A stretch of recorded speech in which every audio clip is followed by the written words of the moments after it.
What's going on, football fans? Today I'm going to be going over all the players that I think are going to get traded in the next couple weeks, along with where I predict they will land, and how much I think they'll go for. Let's get right into it. Before we start, make sure you guys like and subscribe because it really helps me in the channel. Let's get into it. So the first guy I got is Davante Adams now. One of the most possible trade destinations I can see is the Chiefs. They obviously have the need for receiver with Rice is on IR. Hollywood Brown is for sure out for the whole season. They have Xavier Worthy, but they're using him more as a gadget guy, a deep threat, just a guy that you sprinkle in once in a while and give him some touches for big yardage. Not really a guy who's going to be playing over 60% of snaps. So their consistent guys right now are going to be Justin Watson, Juju Smith-Schuster. That's about it. So they definitely need to add somebody. I don't know if it would be Adams because I don't see a reason why the Raiders would do that, just to add him back into the division. There are reports they want to just get him out of the conference so they don't have to play against him because he's one of the best in that game still. So I don't really see it as a possibility to go to the Chiefs. However, most people put him in the possibility, so I'll put it on here. Next up, we've got the Saints. A little bit because of Derek Carr. That's obviously why he went to the Raiders. Now, I don't know if he would just not go to the Saints because it just hasn't worked on the Raiders since Derek Carr is not very good, and he ended up getting traded, and then he got put in this terrible situation, which is kind of where I see the Saints headed with their cap space. So I don't know why he would do that, but he did do it before, so who knows. The Saints, obviously, they probably think that they're a contender right now because of how they started the season. And Derek Carr's been playing at a high level, so they might want him to get another receiver since Olave is great. He's probably a top 10 guy for me, but they just don't have anybody outside that besides Shaheed, who's just a deep threat. My next landing spot is going to be the Ravens. They don't really have any number one receivers. They have Zay Flowers. He's more of a two, in my opinion, who's going to go, across the middle, make big plays, but he's not going to be a consistent guy, obviously. He lost them that playoff game with that fumble. He's just not a guy you want to be your number one. But Davante Adams is. I think this could make a lot of sense. They could give up a lot for him. They have a lot of assets, and their cap space isn't too bad. And Lamar just hasn't had a number one receiver his whole career in Baltimore, so I think this would be a great add for the Ravens. My next possible landing spot and last one is just going to be the Jets. He want to partner up with Aaron Rodgers after he left Aaron Rodgers, obviously because he knew he was leaving, and he didn't know how good Jordan Love was going to be for the Packers, so he just wanted to abandon ship and go to a quarterback who he trusted in Derek Carr. So I could see him doing a similar thing with the Jets, going over there. He'd instantly be their one. Garrett Wilson has not looked that consistent. I think Garrett Wilson might blossom as just a number two receiver. Maybe he's just not good enough to be the number one, just a good two. So I just think Davante, with his connection with Aaron Rodgers, would just immediately make the Jets even more of a playoff contender. Because right now, after that loss to Denver, they're just not that strong right now of a team, especially offensively. And my prediction is going to be the Jets. I think that he'll probably go for about a second-round pick, probably conditional. I'd say a second-round pick that could become a third-round pick if he doesn't play a certain amount of snaps. That's kind of what happens with a lot of these picks, that they're conditional, excuse me. So I think that would be good value for him, and I just think he'd be a great fit on the Jets. My next trade candidate is Bryce Young. So to me, it's just clear that it's just not going to work out for the Panthers. After you bench him after week 2, there's just no reason why you can go back, especially because Dalton's just going to play pretty solid the whole season. And then when I got the Dolphins, their quarterbacks right now, aside from Tua, who's obviously on IR, is going to be Skylar Thompson and Tim Boyle and Tyler Huntley, former Pro Bowler, but he hasn't played at that level ever in his career. Tyler Huntley's obviously the best of the bunch, but he doesn't really fit McDaniel's system. So I'd rather get a quarterback that can stay in the pocket and just deliver accurate throws quickly. Now, we haven't seen that much in the NFL, obviously, but if you watch his college tape, this dude had crazy processing and was able to just get the ball out accurately, on time, in rhythm, hitting his receivers in stride, which is really what the Dolphins are missing right now. So that'd be a huge add, and I don't think he'll be that expensive, so the Dolphins will be able to probably acquire him. Next up, I got the Titans, if they don't believe in Will Levis, which their head coach, if you've seen any of his press conferences, it doesn't seem like he's very in on him. After every mistake, he's super frustrated, obviously, for obvious reasons. Will Levis has made some really dumb decisions. So it would make sense for them to want to test out another guy to see if they should be drafting quarterback this spring. And also, I think this is a team that could contend if they had a real quarterback. I don't know if Bryce Young could be that for them, but that defense is just so solid, and they have some decent weapons. Next team, I got the Giants. Now, this is another team who might want to test their options with a different quarterback before the draft to see if they really need one. They got Malik Neighbors, a guy who you need to get the ball to. I think their defense is very good, definitely playoff worthy. So I think that they could still think they're a playoff team and try to make a move to save Dayball. Because even though he's a good coach, him having to work with Daniel Jones may have just lost him his job, so he might want to just make a desperate move to try to stay in there. And finally, I got the Raiders. Again, similar situation. They're definitely dealing Devontae Adams, kind of getting ready for a rebuild. But is the quarterback on their roster for the future? Definitely not. With Bryce Young, you could get a guy who could be that guy. And that defense has a lot of good pieces. The offense, they got Brock Bowers, they got Jacoby Myers, just some decent pieces. They just need a run game, and then obviously quarterback. My final prediction is the Dolphins. I think that they need that quarterback who can take them on a playoff run because they're a playoff team. Their quarterback play is just terrible right now, and I don't know what Tua's future is, even though he says he's going to play. I just don't see why he would do that. It doesn't make any sense to me. I think Bryce Young would be the perfect fit in this offense, and he could be really good for them. And I'd say the compensation is probably nothing more than a 5th-round pick, just by them benching him in week 2, and he's just looked horrible in his career. My next one, I got Hassan Reddick. Now, he did just barely get traded to the Jets, obviously, from the Eagles. However, he has not played with the Jets. He's been holding out for them. He does not want to go be there. He wants a new contract extension. So I kept that in mind with these teams I want to trade for him. Most of these teams are contenders, so this could take them to the next level. First off, I got the Bucks. Now, yesterday we saw their defense is not good. Like, they allowed Kirk Cousins to get 500 yards. Now, a huge part of this is that they have lack of pressure. I really like Yaya Diaby. I think he's a good pass rusher, but they need somebody across from him who can get to the quarterback, and I think Reddick's just that guy. He could send this Buccaneers team from contender to, like, actually Super Bowl contender if he can play at the level he did for the Eagles. Next up, I got the Titans. Now, they do need another edge rusher to shore up this defense, but this would only be if they made a move for a quarterback. If they can make a move for a quarterback that they think that they could win a playoff game with, then this would make sense for them since they need another edge rusher, and this would just make their defenses one of the best in the league.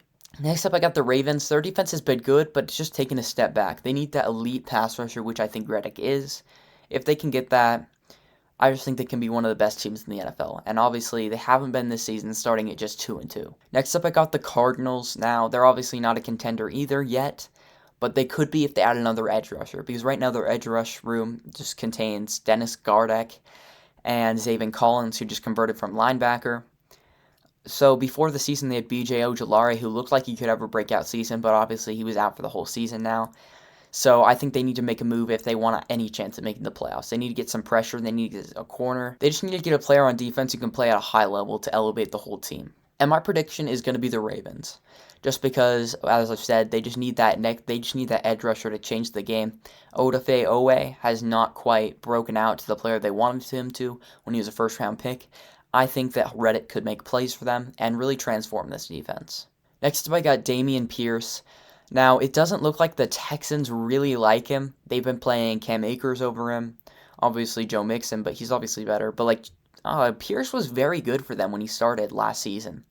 He had 1,000 yards. He had those Marshawn Lynch-esque plays. So I think he could be a decent ad for somebody who's just trying to take a shot at finding a running back who can play for them. First option, I got the Raiders. Their run game is horrible. Definitely the worst run game in the league. Zamir White has looked terrible. And Madison's looked better to his credit, but it's Alexander Madison. You can't expect much. And he still hasn't looked good.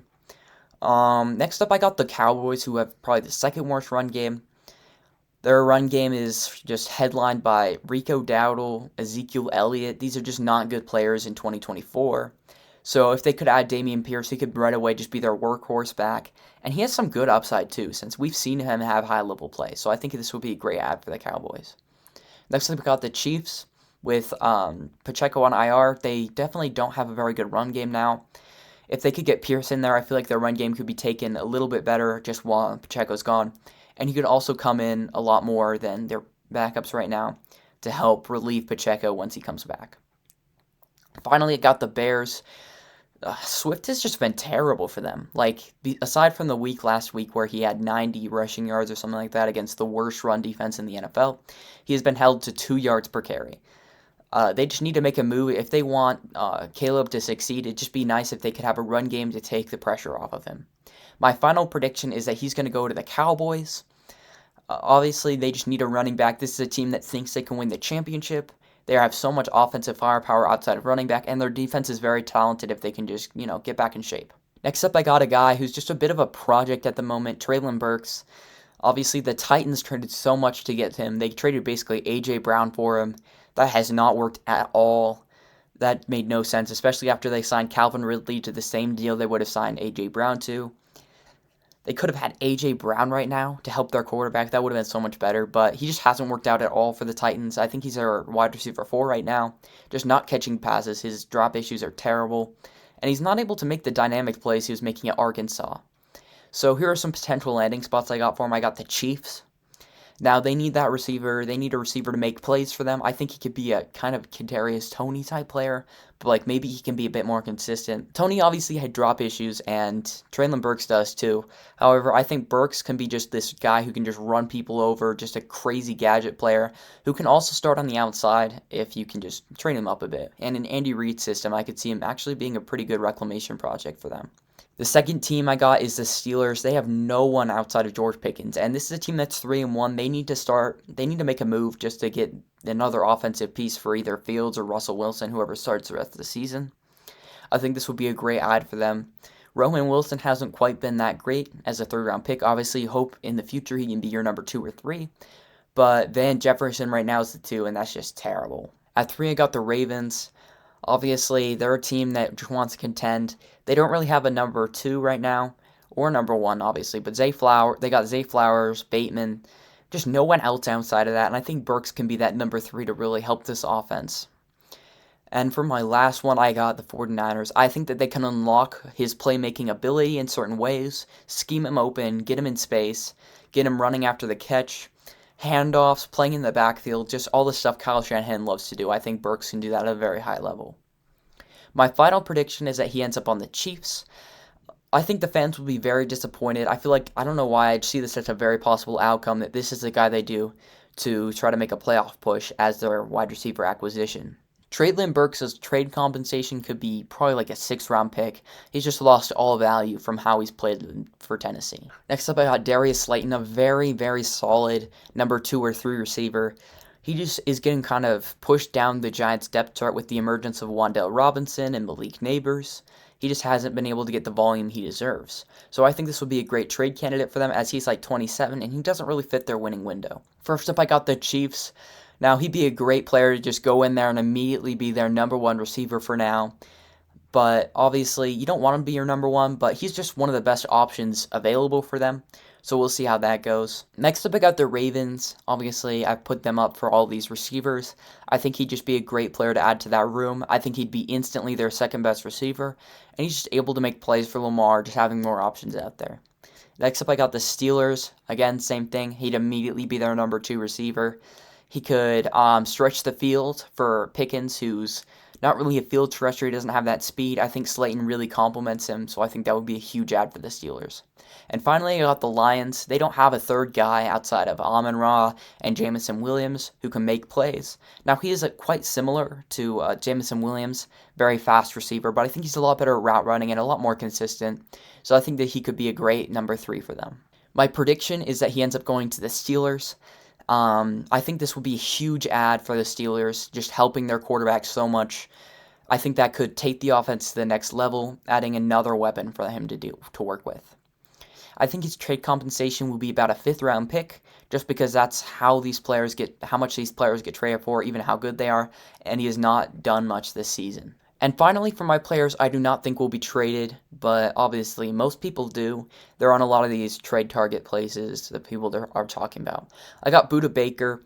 I still think they feel like they can be contenders, if not this year, next year. And Gannon's a defensive guy, so we can probably say he wants some defensive talent, and without Budda Baker, they have nothing. Next up, I got Amari Cooper. They're definitely going to need him for their next quarterback to develop, and I don't see him garnering that much in the trade market just by value-wise, even though he should go for like a third-round pick at least. I feel like he's worth more to that for the Browns. Even though he did have that thing where his signing, it was all gone to signing bonus, so it wouldn't impact their cap if they traded him. Next up, I got Devin White. I just don't see why any team would want him. I don't know why the Eagles signed him to begin with. Just kind of a weird one. He just hasn't been good recently. Next up, I got Azeez Ojulari. Now, obviously, he's been phased out of the edge rush room with Kayvon Thibodeaux and now the addition of Ryan Burns. But I just don't see him as a very good player, and he's on a decent deal right now for the Giants, so I don't know why they'd get rid of him. Finally, I got Robert Woods. I could see him traded in one scenario if it's to the Rams, because obviously they need some help without Cooper Kupp and Puka Nacua. I don't know how long that's going to go on for, so it would have to be something that was made soon. But if the Rams don't want him, I don't see any reason why any other team would want him. And his veteran presence in the Texans room is probably very helpful, since their only old player is Stephon Diggs, and he's been a bit of a diva his whole career. So I could see Robert Woods really just holding that locker room together a bit more. And that's all for my video today. Just make sure you guys comment the players that you think will get traded, and see you in the next one.